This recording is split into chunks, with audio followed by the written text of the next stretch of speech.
Hey guys! In today's DIY we'll be making an oilskin tarp. This tarp is not only good for camping and bushcraft, but also festivals, picnic days, and beach days as well. I really like how this project turned out. Not only was it fun to make, but the end product is something that's functional and beautiful, and it gives you an opportunity to learn some bushcraft skills. That's something that I plan to strive for with all of these DIYs. Let's talk supplies. You'll need some boiled linseed oil, some mineral spirits, and a canvas drop cloth. These can all be found at your local hardware store.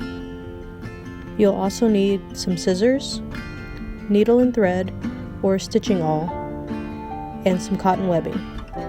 If you plan on making a design, you'll need Elmer's glue and Rit dye. The first step is to wash and dry your fabric.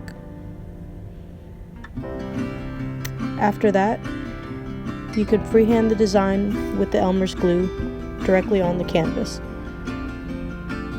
I chose this simple feather design. The Elmer's glue will prevent the dye from penetrating the fabric, keeping the fabric its original color.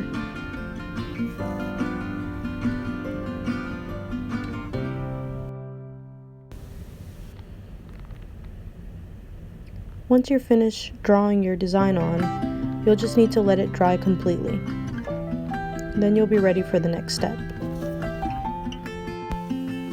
Don't worry if your drawing's not perfect, it'll just give it character. Now you'll follow the directions on the dye package. You'll want to move the fabric around carefully so that you completely saturate the fabric, but you don't disturb the glue.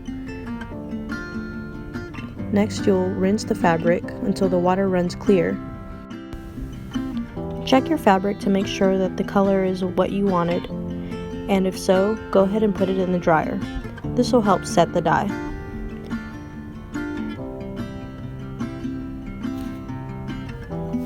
Now you're ready to sew on the loops.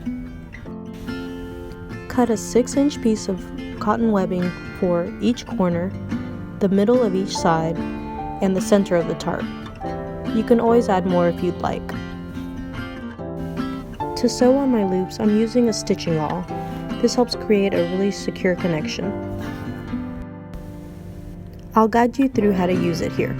First, push the needle through the cotton webbing and the fabric. Pull the thread all the way out, and then move to your next stitch location.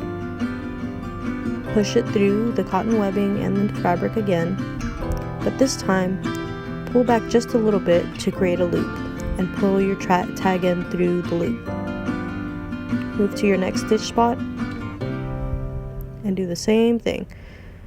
Pull back the needle a little bit and put your tag end through the loop.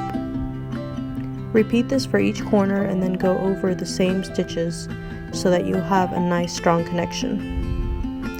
You'll do this for each loop. I promise that once you get the hang of it, it moves very quickly.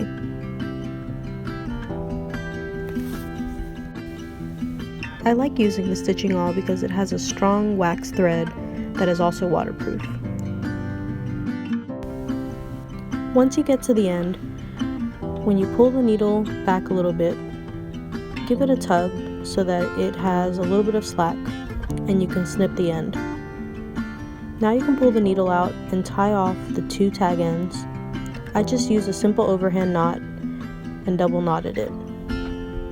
This will provide a strong connection and you shouldn't have any trouble with it coming apart.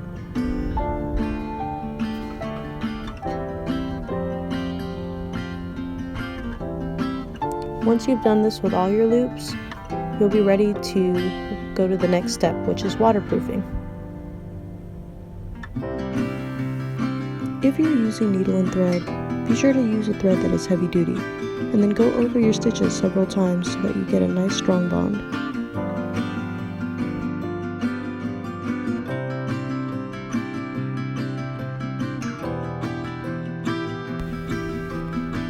Grab a large bucket or pot and your linseed oil and mineral spirits.